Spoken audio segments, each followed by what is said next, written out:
جی بالکل، اللہ کے جو نیک بنتے ہیں نا تو وہ اپنی موت کے بارے میں بھی ان کو جو ہے نا وہ پتہ چلنا شروع ہو جاتا ہے، یعنی کچھ اشارے اگر خواب کے ذریعے نہ بھی ملیں تو ویسے وہ منہ سے کہنے لگ جاتے ہیں، اور ایون کہ کچھ لوگ تو میں نے ایسے دیکھے ہیں کہ انہوں نے ٹائم بھی بتا دیا کہ میرے پاس 2 دن ہے یا بس آج کا دن ہے، تو یہ اللہ بہتر جانتا ہے کہ اللہ تعالیٰ اپنے بندوں کے لیے کیسے آسانی پیدا کرتا ہے، ان کو اشارے ملنے لگ جاتے ہیں تو جی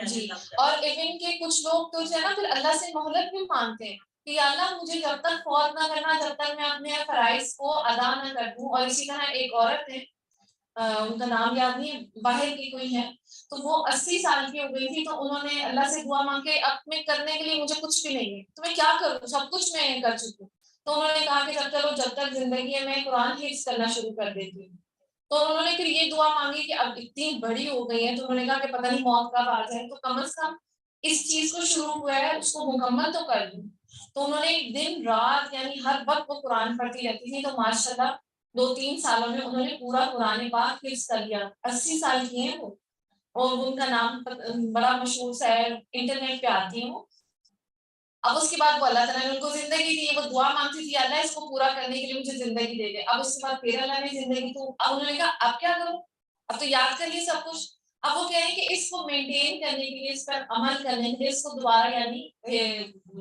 دہرانے کے لیے مجھے مہلت دے دے، ابھی بھی ماشاء اللہ وہ حیات ہیں، اور اتنے لوگوں کو یعنی جو بوڑھے ہیں جو جو اپنی زندگی میں کچھ نہیں کرنا چاہتے تو ان کو موٹیویٹ کرتی کہ دیکھو میں نے کر لیا تو آپ لوگ بھی کر سکتے ہیں، اور صحابہ کرام جو ہیں وہ تو اتنے بڑے بڑے تھے یعنی 40 سال سے اوپر کے تھے تو انہوں نے قرآن پاک کو یاد کیا، تو میں بھی اپنی امی کو میں نے وہ قرآن دیا ہے تو وہ جو ہے نا اس میں خطاطی کرتی ہوں، تو میں نے امی کو کہا، امی کہتی کیا کرنے کے لیے، کیا کچھ بھی نہیں سب کچھ تو ہو چکا ہے، تو میں نے کہا امی یہ کر لیں، تو وہ کہ اللہ ایک بہانہ بھی مل جائے گا، اللہ مجھے اس کو پورا کرنے کے لیے زندہ رکھتے، تو اللہ تعالیٰ پھر دنیا کی بہاریں بھی دکھاتا ہے، اور آپ کا جو وہ جو وقت ہے وہ کسی مقصد کے لیے پھر آپ زندہ رہتے ہیں، ٹھیک ہے، ایسی بیکار نہیں ہوتی، اور عورت تو ویسے بھی ریٹائر نہیں ہوتی ٹھیک ہے، اللہ تعالیٰ آپ سب کے لیے بہت زیادہ آسانی فرمائے، آمین، اور اللہ تعالیٰ ہمیں اپنے دین کے لیے زندہ رکھے اور اپنے دین پر ہی اٹھائے، آمین۔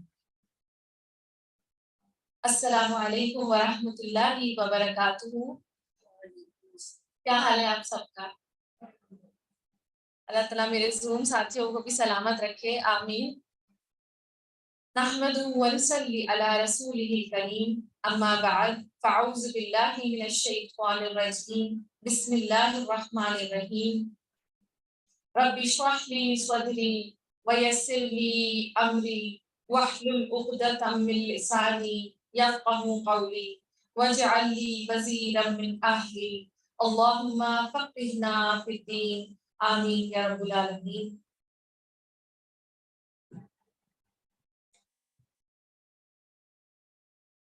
سورہ قصص ہم نے آیت نمبر 60 کر لی تھی نا جی، افمن وعدناه وعدا حسنا فهو لاقيه، آیت نمبر اب 61 ہے آج، ٹھیک ہے، پارہ نمبر 20 سورہ قصص 61، اور کیا وہ شخص جس سے ہم نے نیک وعدہ کیا تھا جسے وہ قطن پانے والا ہے، مثل اس شخص کے ہو سکتا ہے جسے ہم نے زندگانی دنیا کی کچھ یونہی سی منفعت دے دی، پھر بالآخر وہ قیامت کے روز پکڑا حاضر کیا جائے گا، اور جس دن اللہ انہیں پکار کر فرمائے گا تم جنہیں اپنے گمان میں میرا شریک ٹھہرا رہے تھے کہاں ہیں، جن پر بات آ چکی وہ جواب دیں گے کہ اے ہمارے پروردگار، یہی ہے جنہوں نے ہمیں بہکا رکھا تھا، ہم انہیں اس طرح بہکایا جس طرح ہم بہکے تھے، ہم تیری سرکار میں اپنی دستبرداری کرتے ہیں، یہ ہماری عبادت نہیں کرتے تھے. یعنی جو فوت ہو جاتے ہیں، اگر دوسرے لوگ ان کو عبادت کرنے لگتے ہیں، ان سے سوال کرتے ہیں، ان کو پوچھتے ہیں، تو اللہ تعالیٰ جب قیامت کے بارے میں، قیامت جب قائم ہوگی تو اللہ ان سے پوچھے گا، تو وہ کہیں گے ہم نے انہیں نہیں کہا تھا کہ یہ ہماری عبادت کریں. فرمایا وقیل شرکاءہم، کہا جائے گا کہ اپنے شریکوں کو بلاؤ، وہ بلائیں گے لیکن انہیں وہ جواب نہ دیں گے اور سب عذاب دیکھ لیں گے. کاش یہ لوگ ہدایت پا لیتے. اس دن انہیں بلا کر اللہ پوچھے گا کہ تم نے نبیوں کو کیا جواب دیا، اور پھر تو اس دن ان پر تمام خبریں اندھی ہو جائیں گی. اور آپ دیکھیں کہ جو مشرکین ہیں وہ بتوں کو پوچھتے تھے، لیکن آپ دیکھیں مسلمان جو ہے وہ صالحین کو اور انبیاؤں کی قبروں پہ جو ہے نا وہ سوال کرنے جاتے ہیں. اور ایون کہ مسجد نبوی کے ادھر بھی جاتے ہیں نا، تو ادھر ہاتھ اٹھا کے دعا مانگ رہے ہوتے ہیں، تو وہ بھی جائز نہیں ہے. اور ایون کہا جاتا ہے کہ عمرہ کرنے کی نیت سے آپ جائیں. کچھ لوگ نبی کی زیارت، وہ جو قبر کی زیارت ہے نا، وہ کرنے کی نیت سے نہیں ہم جا سکتے. ٹھیک ہے، یعنی وہ ہماری نیت غلط ہوگی کہ ہم نبی صلی اللہ علیہ وسلم کی قبر پر جا رہے ہیں، اس نیت سے جو ہے نا وہ ہم نہیں جا سکتے. لیکن ہم مسجد کو دیکھنے کے لیے اور اس طرح عمرہ کرنے کے لیے، حج کرنے کے لیے مکہ میں جا سکتے ہیں، مدینہ میں جا سکتے ہیں. اس دن انہیں بلا کر اللہ پوچھے گا تم نے نبیوں کو کیا جواب دیا. پھر تو اس دن ان پر تمام خبریں اندھی ہو جائیں گی اور ایک دوسرے سے سوال تک نہ کریں گے. ہاں، جو شخص توبہ کر لے اور ایمان لے آئے، فَأَمَّا مَن تَابَ وَآمَنَ وَعَمِلَ صَالِحًا، اور نیک کام کرے، یقین ہے کہ وہ نجات پانے والوں میں سے ہو جائے گا. اور آپ کا رب جو چاہتا ہے پیدا کرتا ہے اور چن کر مختار کر لیتا ہے، ان میں سے کسی کو اختیار نہیں. اللہ ہی کے لیے باقی ہے اور وہ بلند تر ہے ہر اس چیز سے جو شریک ٹھہراتے ہیں. یعنی اللہ تعالیٰ شرک سے پاک ہے. ان کے سینے جو کچھ چھپاتے ہیں اور جو کچھ ظاہر کرتے ہیں، آپ کا رب سب کچھ جانتا ہے. وہی اللہ ہے، اس کے سوا کوئی عبادت کے لائق نہیں. دنیا اور آخرت میں اسی کی تعریف ہے، اسی کے لیے فرما روائی ہے اور اسی کی طرف تم سب پھیرے جاؤ گے. قل ارأیتم ان جعل اللہ علیکم، اور دیکھو تو صحیح، اللہ تم پر رات ہی رات قیامت تک برابر کر دے، تو سوائے ان کے کون معبود ہے جو تمہارے پاس دن کی روشنی لائے. کیا تم سنتے نہیں؟ یعنی اللہ تعالیٰ رات میں یہ جو ہے سورج ختم کر دے اور ساری رات ہی رات ہو جائے، تو کون ہے تمہارے لیے روشنی لے کر آئے. اور پوچھئے، یہ بھی بتا دو کہ اگر اللہ تم پر ہمیشہ قیامت تک ہی دن رکھے، تو بھی سوائے اللہ کے کوئی معبود ہے جو تمہارے پاس رات سے آئے اور جس میں تم آرام حاصل کرتے ہو. کیا تم دیکھتے نہیں؟ اور آپ کو پتہ ہے کہ یہ جو ہمارا جو دماغ ہوتا ہے اور جو ہمارا دل ہوتا ہے، دل تو ویسے کبھی بھی نہیں سوتا ہے، یعنی اگر دل سو جائے تو انسان تو مر جائے، لیکن جو ہمارا جو دماغ ہے نا، وہ بھی مسلسل کام کرتا رہتا ہے. یعنی یہ چیزیں جو ہے وہ مسلسل چلتی رہتی ہیں، سوچیں آتی رہتی ہیں، جاتی رہتی ہیں. لیکن جب رات ہوتی ہے تو ہمارا پورا جسم جو ہے وہ آرام کرتا ہے اور دل بھی اور باقی ساری چیزیں بھی آہستہ آہستہ حرکت کرتی ہیں. اگر کسی کمرے میں لائٹ جل رہی ہو تو پھر ہمارا دماغ بھی نہیں سوتا، یعنی وہ بھی اس کو اسٹریس میں آ جاتا ہے. تو اور اسی طرح کہتے ہیں کہ جو کینسر وغیرہ بھی ہے نا، وہ اس وجہ سے کہ جو دماغ ہے نا وہ سوتا نہیں ہے، اور کہیں لائٹ جل رہی ہے تو وہ جو ہے نا وہ پھر ایسی ٹاکسک چیزیں پیدا کرنا شروع ہو جاتا ہے. اسی لیے جو ہے نا اللہ تعالیٰ نے رات کو اندھیرا کر دیا تاکہ ساری چیزیں جو ہے وہ سکون میں آ جائیں اور سو جائیں. پوری دنیا میں اندھیرا چھا جاتا ہے. تو اس لیے جب رات ہو رہی ہو تو ہمیں بلب بھی کوئی نہیں جلانی چاہیے. اگر ہم بلب جلاتے ہیں تو ہمارا دماغ سوتا نہیں ہے، اور جب ہم اٹھتے ہیں تو ہمیں ایسا لگتا ہے کہ ہم جیسے پوری نیند نہیں ہوئی یا ہم سوئے نہیں. ٹھیک ہے، تو اس لیے رات کو جو ہے وہ بلب وغیرہ بھی بند کر کے سونے. ہاں، کسی دوسری کمرے کے آپ جلا سکتے ہیں جہاں پہ آپ کو زیادہ روشنی آپ کے کمرے میں نہ آئے. تو یہ ایک وہ صورت ہے کہ جس میں آپ کا دل اور دماغ جو ہے نا وہ آرام کرتا ہے، یعنی آہستہ ہو جاتے ہیں. اور جس میں تم آرام حاصل کرو، کیا تم دیکھتے نہیں اسی نے تو تمہارے لیے اپنا فضل و کرم سے دن رات مقرر کر دی ہیں. تم رات میں آرام کرو اور دن میں اس کی بھیجی ہوئی روزی تلاش کرو، اور یہ اس لیے کہ تم شکر ادا کرو اور اسی طرح کچھ لوگ جو ہے وہ 24 گھنٹے کی جو جاب کرتے ہیں، وہ جو رات کو نائٹ ڈیوٹیز کرتے ہیں، تو ان میں بڑی بیماریاں پیدا ہو جاتی ہیں، یعنی ریسرچ کے مطابق، اور وہ بہت چڑچڑی طبیعت کے ہو جاتے ہیں. اور آپ کو پتہ ہے کہ انسان جو ہے وہ، اس کے بارے میں نے تھوڑا سا پڑھا تھا کہ اگر کوئی انسان جو ہے وہ 6 دن تک، یہ سائنٹسٹ نے ریسرچ کی تھی کہ 6 دن تک لگاتار کچھ لوگوں کو قید کر دیا اور ایسی ان کی گیس چھوڑی گئی کہ ان کو نیند نہیں آتی تھی، یعنی ان پہ ایکسپیریمنٹ کیا گیا، تو وہ سارے لوگ ایسے ہو گئے تھے جیسے کہ خونخوار جانور، پاگل جیسے ہو گئے تھے. اور ایون کہ ان لوگوں نے جو ہے نا وہ دیواروں کو کھرچنا شروع کر دیا تھا. یعنی کہ نیند جو ہے وہ انسان کے لیے اتنی ضروری ہے کہ اگر وہ نہیں آئے گی تو انسان پاگل ہو جائے گا. یعنی اتنا وحشی ہو گئے تھے، اور بعد میں وہ پھر ان کو مارنا پڑا کیونکہ وہ جو ڈاکٹر تھا جو ایکسپیریمنٹ کر رہا تھا وہ اسی پر حملہ آور ہو رہے تھے اور ایک دوسرے کو مار رہے تھے. تو نیند جو ہے وہ 6 دن کا انہوں نے ایکسپیریمنٹ کیا تھا تو سب ختم ہو گئے تھے. تو اسی طرح پانی کے بغیر اور نیند کے بغیر، وہ کہتے ہیں نا کوئی مشہور محاورہ ہے کہ نیند سوئی پر بھی آ جاتی ہے، یعنی نیند ایک ایسی چیز ہے. تو نیند بھی اللہ کی بہت بڑی نعمت ہے، اور رات اس کے لیے اللہ تعالیٰ نے اس کو سکون حاصل کرنے کے لیے بنایا ہے. اور جس دن انہیں پکار کر اللہ فرمائے گا جنہیں تم میرے شریک خیال کرتے تھے، اور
مائک میوٹ ہو گیا آپ کا، اچھا سوری.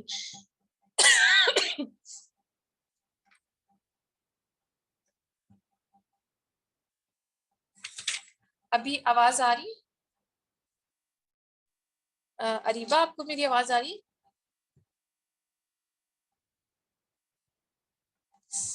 یہاں پہ نا وہ اصل میں مائک بند ہو گیا. اللہ تعالیٰ آسانیاں فرما دے، آمین. اچھا تو ہم کیا بات کر رہے تھے؟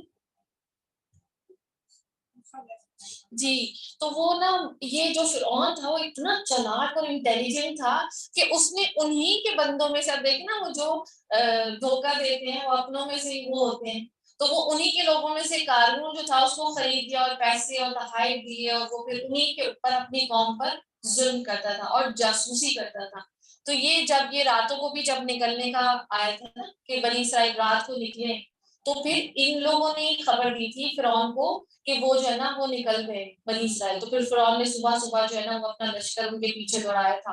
تو یہاں پہ وہ جو کیا کہتے ہیں یہ جو تھا بنی اسرائیل کی بھی جاسوسی کرتا تھا، اور اس کے بعد بہت دولت تھی، یعنی کہا جاتا ہے کہ اتنے ہزاروں اونٹوں اور گدھوں پر جو بھی گھوڑے وغیرہ کہ ان پہ صرف چابیاں اتنی زیادہ تھی کہ ان کو ایک بڑی طاقتور جماعت جو تھی وہ اٹھاتی تھی، تو سوچیں آپ کا خزانہ اس کا کتنا ہوتا ہو۔ اور یہ جو اب انگریز ہے نا تو وہ اس کے خزانے کو ڈھونڈنے میں پڑے ہیں کہ اس کا خزانہ، اللہ تعالیٰ ہم سب پر رحم کرے کہ ہم جو ہے وہ کن چیزوں میں پڑیں گے، عبرت حاصل کریں نہ کہ اس کے خزانے کے پیچھے پڑیں۔ تو قارون تھا تو قوم موسیٰ سے، لیکن انہی پر ظلم کرنے لگا تھا۔ ہم نے اسے اس قدر خزانے دے رکھے تھے کہ کئی کئی طاقتور لوگ بمشکل اس کی کنجیاں اٹھا سکتے تھے۔ ایک بار اس کی قوم نے اس سے کہا کہ اتراؤ مت، اللہ اترانے والوں سے محبت نہیں رکھتا، اور جو کچھ اللہ تعالیٰ نے تجھے دے رکھا ہے اس میں سے آخرت کے گھر کی بھی تلاش رکھ، اور اپنے دنیوی حصے کو بھی نہ بھول جا، جیسے کہ اللہ نے تیرے ساتھ احسان کیا ہے، اور تو بھی اچھا سلوک کر اور ملک میں فساد کا خواہاں نہ ہو۔ یقین مان کہ اللہ مفسدوں کو ناپسند رکھتا ہے۔ اور دیکھیے میں نے پہلے بھی کہا تھا کہ فساد اور بے حیائی اور ظلم اور ایک اور چیز تھی شاید، وہ ساری چیزیں یہ کیا ہے، یہ بے حیائی ہے، کسی بھی چیز کو اس کی صحیح جگہ پہ نہ رکھنا، یہ بھی بے حیائی ہے۔ فساد اور ظلم وہی ہے کہ انسان اپنے آپ کو اپنی حیثیت میں نہ رکھے بلکہ اپنے آپ کو اونچا تصور کر لے اور تکبر کر لے۔ اور یقین مان کہ اللہ مفسدوں کو ناپسند رکھتا ہے۔ قارون نے کہا یہ سب کچھ میری اپنی سمجھ کی بنا پر دیا گیا ہے، کیا اسے اب تک یہ معلوم نہیں کہ اللہ نے اس سے پہلے بہت سے بستی والوں کو غارت کر دیا، اور جو اس سے بہت زیادہ قوت والے اور بہت بڑی جمع پونجی والے تھے۔ یعنی جو قارون تھا اس نے اپنی دولت کو جو اللہ تعالیٰ نے اس کو دی تھی تو اس پر کہا کہ یہ میرے اپنے علم کی وجہ سے ہے، اور یہ بھی ہو سکتا ہے کہ اللہ تعالیٰ نے مجھے جو ہے وہ یہ اس قابل سمجھا ہے تو جب ہی مجھے یہ دولت دی ہے۔ تو جو نیک لوگ تھے اس کی قوم سے انہوں نے کہا کہ بہت سارے ایسے جو لوگ ہیں وہ جن کو بہت دولت دی گئی اور قوت دی گئی تو وہ تباہ ہو گئے۔ اور آپ دیکھیں وہ جو قوم سمود اور قوم عاد کتنے اونچے اونچے گھر بناتے تھے اور اتنی قوت والے تھے، اور اللہ نے ان کو کیسے ختم کر دیا۔ اور گناہ گاروں سے ان کے گناہوں کی باز پرس ایسے وقت نہیں کی جاتی۔ پس قارون پوری آرائش کے ساتھ اپنی قوم کے مجمع میں نکلا تو زندگانی دنیا کے متوالے کہنے لگے کاش ہم بھی کسی طرح وہ مل جاتا جو قارون کو دیا گیا ہے۔ یعنی وہ جو کچھ لوگ تھے جو غریب وغیرہ تو وہ تمنا کرنے لگے کہ یہ اتنی شان و شوکت سے نکلا ہے تو کاش ہمیں بھی اتنی دولت ملے۔ انہو لذو حظ عظیم، یہ تو بڑا ہی قسمت کا دنی ہے۔ ذی علم لوگ انہیں سمجھانے لگے کہ افسوس، بہتر چیز تو وہ ہے جو بطور ثواب انہیں ملے گی جو اللہ پر ایمان لائے اور مطابق سنت عمل کریں۔ یہ بات انہی کے دل میں ڈالی جاتی ہے جو صبر کرنے والے ہوں، جو یعنی جو آخرت کی جو آخرت کے بارے میں جو سوچتا ہے تو اللہ تعالیٰ اس کو دیتا ہے جو اس کے بارے میں فکر کرتا ہے اور صبر کرتا ہے۔ ہم نے اسے اس کے محل سمیت زمین میں دھسا دیا اور اللہ کے سوا کوئی جماعت اس کی مدد کے لیے تیار نہ ہوئی۔ یعنی دیکھیں کہ ایک وہ چیزیں جو بنی اسرائیل اور قوم فرعون دیکھ رہی تھی کہ وہ عذاب آ رہا تھا، تو ایک یہ بھی عذاب ان کے سامنے پیش ہوا کہ جو قارون ہے اس کو اس کے پیسوں سمیت اور اس کی جاہ و جلال سمیت اللہ تعالیٰ نے اس کو دفن کر دیا، اور نہ وہ خود اپنے بچانے والوں میں سے ہو سکا۔ اور جو لوگ کل اس کے مرتبے پر پہنچنے کی آرزو کر رہے تھے وہ کہنے لگے کہ کیا تم نہیں دیکھتے کہ اللہ ہی اپنے بندوں میں سے جس کے لیے چاہتا ہے روزی کشادہ کر دیتا ہے۔ یبسط الرزق لمن یشاء من عبادہ ویقدر، اور جس کے لیے روزی کشادہ کرتا ہے اور جس کے لیے چاہتا ہے تنگ کر دیتا ہے۔ اگر اللہ ہم پر فضل نہ کرتا تو ہمیں بھی دسا دیتا، کیونکہ انہوں نے بھی خواہش ظاہر کی تھی نا۔ تو یہ جو تقدیر ہے اللہ تعالیٰ نے، میں نے پہلے بھی آپ کو کہا تھا نا کہ انسان کے لیے جو تقدیر جس وقت جو چیز کھانے میں لکھی ہے نا وہ کھانی اس سے وہی ہے. اگر اگر فرض کر لیں آج آپ کے لیے 1 مہینے کے لیے اللہ نے لکھا ہے کہ 50,000 آپ لوگوں نے 1 مہینے میں کھانے ہیں, ٹھیک ہے, تو چاہے آپ 100 نوکری کر لیں چاہے 1 نوکری کر لیں ملے گا آپ کو 50,000 ہی. تو یہ اس تقدیر پر راضی ہونا بھی تقویٰ کی علامت ہے. اور ہم اللہ سے مانگ سکتے ہیں, اللہ تعالیٰ منع نہیں کرتا, اللہ سے بہل مانگ سکتے ہیں, اللہ سے وسعت مانگ سکتے ہیں, رزق کی کشادگی مانگ سکتے ہیں, لیکن ہم صرف یہی مانگتے ہیں, ہم صرف دنیا کی چیزیں مانگتے ہیں. تو ہمیں چاہیے کہ اپنے بچوں کو ہم اللہ کی ہدایت, اس کا ایمان, کہ یہ بہت بڑی چیز ہے. اور اللہ کا اگر آپ کو اس قرآن کا فہم مل جائے نا تو یہ سونے پہ سہاگا والی بات ہے. یہ اللہ بہت کم لوگوں کو دیتا ہے. اور وہ مجھے یاد ہے کہ شائستہ آپا شاید آپ لوگ جانتے بھی ہو, تو وہ جب ہمیں قرآن پڑھاتی تھی نا میں ان پر رشک کرتی تھی کہ یہ کتنی اللہ کی خاص بندی ہے, ان کو اللہ تعالیٰ نے کتنا علم دیا ہے. ایسے جیسے قرآن کی نا موتی چن چن کے وہ ہمیں دیتی تھی کہ اس میں یہ بات ہے, اس میں یہ بات ہے. تو میں ان پر رشک کرتی تھی کہ اللہ نے, انہوں نے, ان کے پاس بہت زیادہ اس کی نالج ہے, فہم ان کا بہت اچھا ہے. تو اللہ تعالیٰ آپ سب کو بھی دے کے اس سے جو خزانے نکلتے ہیں نا تو دل جو ہے وہ خوش ہو جاتا ہے. کوئی ایک بات آپ کو سمجھ آ جائے نا تو دنیا اور معافیہ ان سب سے بہتر ہے. اور اسی طرح کہا جاتا ہے کہ دنیا میں ایک حد اگر جاری ہو جائے, جیسے زنا کی حد جاری ہو جائے, کوئی زنا کو سزا دینے والا ہو, تو 40 دنوں کی بارش سے بہتر ہے. حدیث کا مفہوم ہے, یعنی 40 دن مسلسل بارش ہو تو کتنا انسان کا رزق جو ہے وہ ترقی کر جائے, معیشت بہتر ہو جائے, جانوروں کو پانی مل جائے, جانور پھل پھول جائے. تو اس سے بہتر کیا ہے کہ ایک جو ہے نا وہ حد اللہ کی جاری ہو جائے. تو یہ بہت بڑی چیزیں ہیں کہ جو لوگ ہم ان کو چھوٹا سمجھتے ہیں. تو ہمیں اللہ سے اس کی ہدایت, اس کا ایمان, اس کا نور اور یہ ساری چیزیں ماننی چاہیے جن کی ہم ویلیو نہیں سمجھتے. کیا دیکھتے نہیں ہو ناشکروں کو کبھی کامیابی نہیں ہوتی. اور تلک الدار الآخرۃ نجعلها للذین لا یریدون علوا فی الارض ولا فسادا.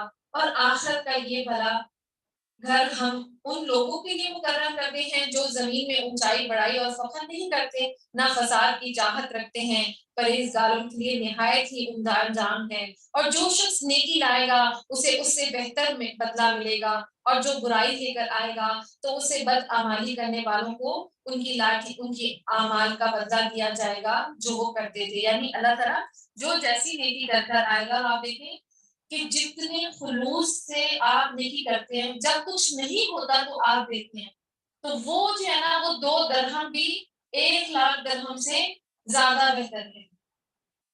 اور جس اللہ نے آپ پر قرآن نازل فرمایا ان الذی فرض علیک القرآن, اور وہ دوبارہ پہلی جگہ لانے والا ہے, کہہ دیجئے میرا رب اسے بخوبی جانتا ہے جو ہدایت لائے ہے اور اسے بھی جو گمراہی پر ہے.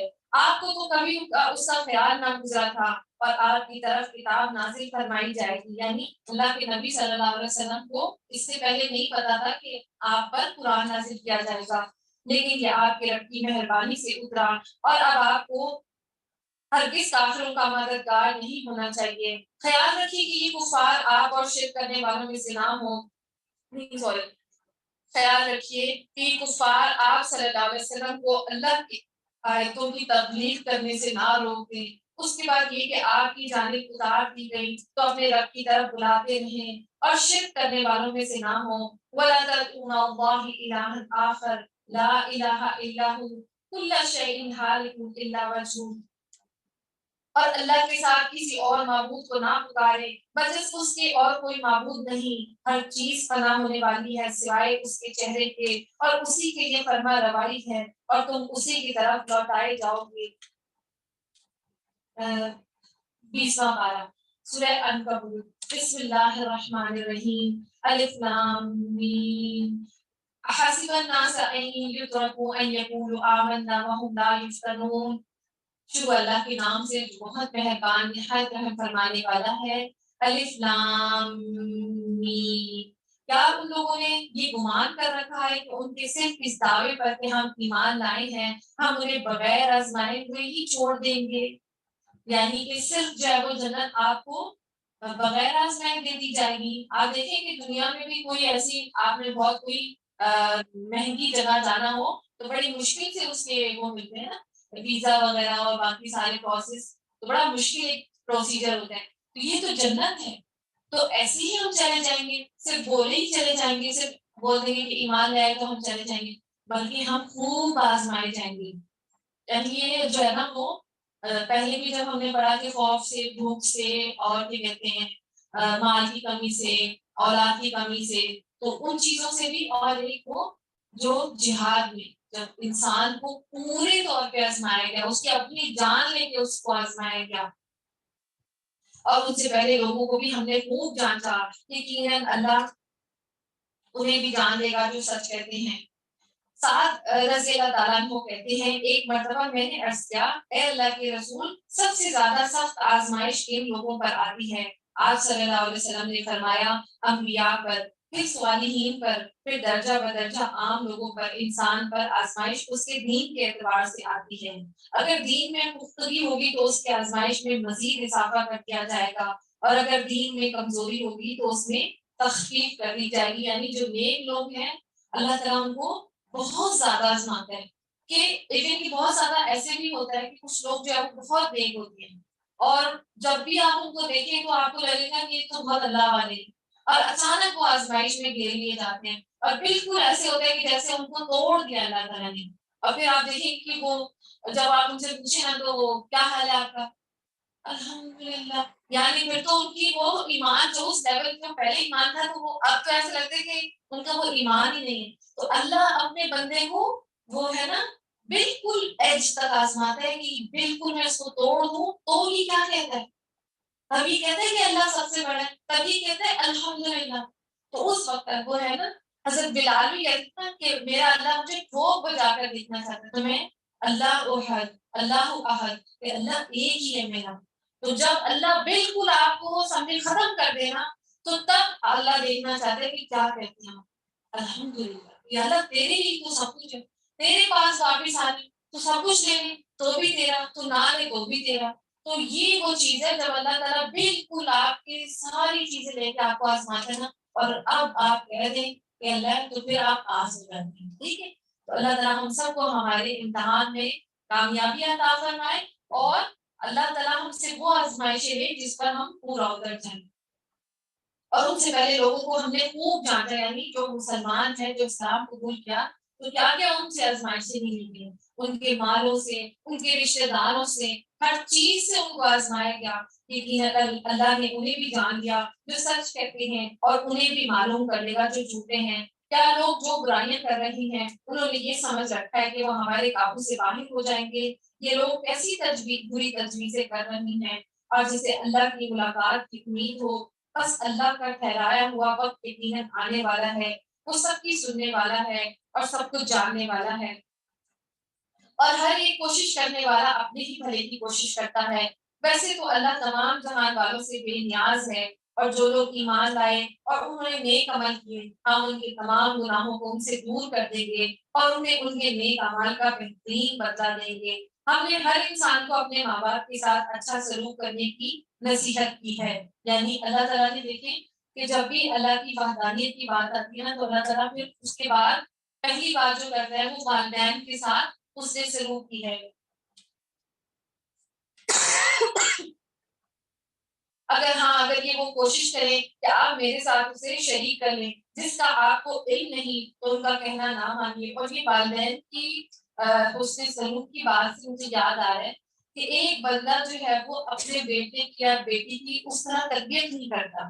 وہ دنیا سکھاتا ہے، دنیا کے دین سکھاتا ہے، دنیا کا جو علم ہے وہ سکھاتا ہے، اور چاہتا ہے کہ یہ میری اس طریقے پر میرے ساتھ سلوک کرے جیسے کہ اللہ نے کہا ہے. تو آپ مجھے یہ بتائیے کہ آپ نے اللہ کی بات تو اس کو بتائی ہی نہیں، آپ نے تو دنیا داری سکھائی، تو آپ اس سے تو دنیا داری کرنی ہے. تو آپ کو چاہیے والدین کو کہ پہلے اپنے بچوں کا حق ادا کریں، ان کو بتائیں کہ والدین کا کیا حق ہے. مجھے اس بات سے ایک اور بات یاد آئی کہ میں نے اپنے بیٹے کو کہا کہ عورت کے ساتھ جو ہے نا وہ اچھا معاملہ کرنا چاہیے. عورت کے اللہ تعالیٰ نے ماں کے 3 درجے رکھے ہیں. تو یعنی کہ بچے پالتی ہے، دودھ پلاتی ہے، حمل اٹھاتی ہے. اس کو تو میں نے یہ نہیں کہا، لیکن میں نے کہا اس کو 3 درجے ہیں، اور اللہ تعالیٰ نے مرد کا ایک حصہ رکھا ہے لیکن اللہ تعالیٰ نے مرد کے لیے یہ بھی رکھا ہے باپ کے لیے کہ جو باپ راضی ہے تو پھر اللہ راضی ہے، یعنی اپنی نسبت اس سے جوڑ دی.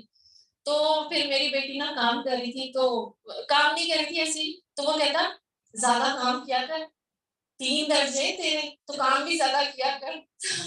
تو میں نے کہا اس کو کیا پتا کہ عورت جو ہے وہ بعد میں اس کو کتنی مشکلیں برداشت کرنی پڑتی ہیں. تو اس نے یہ سوچا کہ عورت کی اتنے زیادہ درجے ہیں تو اس کو پھر کام بھی زیادہ کرنا چاہیے. تو اللہ تعالیٰ ہم سب کو ہدایت دے کہ ہم اپنے بچوں کو وہ چیزیں پہنچا دیں کہ وہ پھر ماں باپ کے ساتھ حسن سلوک بھی کریں. ایسے نہیں کہ ہم نے پہنچایا نہیں اور ہم چاہتے ہیں کہ وہ جو ہے وہ نماز بھی پڑھیں اور ہماری فرما برداری بھی کریں، تو ہمیں پہلے انہیں علم دینا پڑے گا. اور پھر اور ایک اور بات یہ کہ اگر آپ اپنے والدین کے ساتھ حسن سلوک کرتے ہیں اور ان کے لیے اپنی آنکھیں بچھا دیتے ہیں اور بہت زیادہ پیار کرتے ہیں اور ان کی خاطر مدارت کرتے ہیں، تو آپ کے بچے کبھی بھی کہنے سے نہیں ٹھیک ہوں گے. جو وہ دیکھ رہے ہیں نا کہ آپ اپنے والدین کے ساتھ اچھے، تو پھر وہ آپ کے ساتھ اچھے ہوں گے. ٹھیک ہے، یعنی آپ نے ان کو اپنے والدین کے ساتھ اچھے ہو کے دکھانا ہے، تو پھر ان کے اندر بھی انشاءاللہ وہ آئے گی.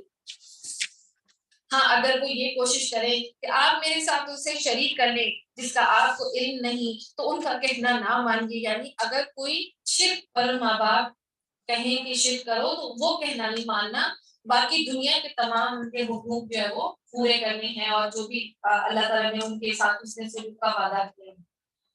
اور اسی طرح شریعت کسی چیز سے ٹکراتی ہے، جیسے کسی وصیت کا یا کوئی غلط کام کرنے کا. جیسے آج کل جو ہے وہ طلاق کے بھی کچھ لوگ کہتے ہیں کہ وہ ساس کے کہنے میں طلاق ہو گئی، سسر نے ہی کہہ دیا. تو ایسی چیزیں بھی آپ نے نہیں کرنی، اللہ یہ جو اللہ تعالیٰ جس کا ارادہ رکھتا ہے وہ چیز آپ کر سکتے ہیں. اختلاف میں ماں باپ کا کہنا نہیں ماننا.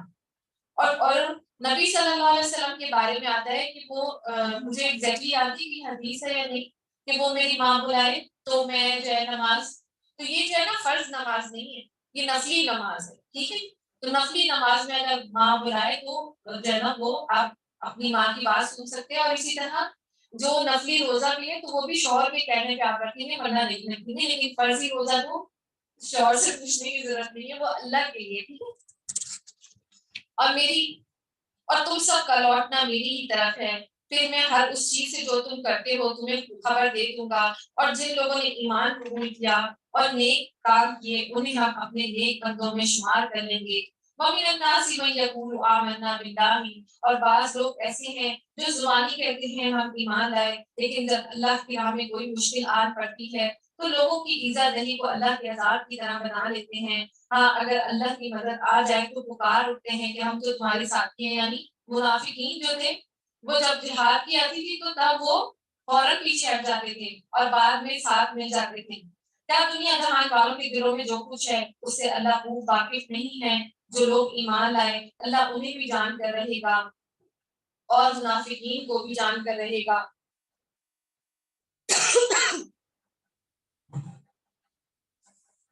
وقال الذین کفروا للذین آمنوا اتبعوا، اور کافروں نے ایمانداروں سے کہا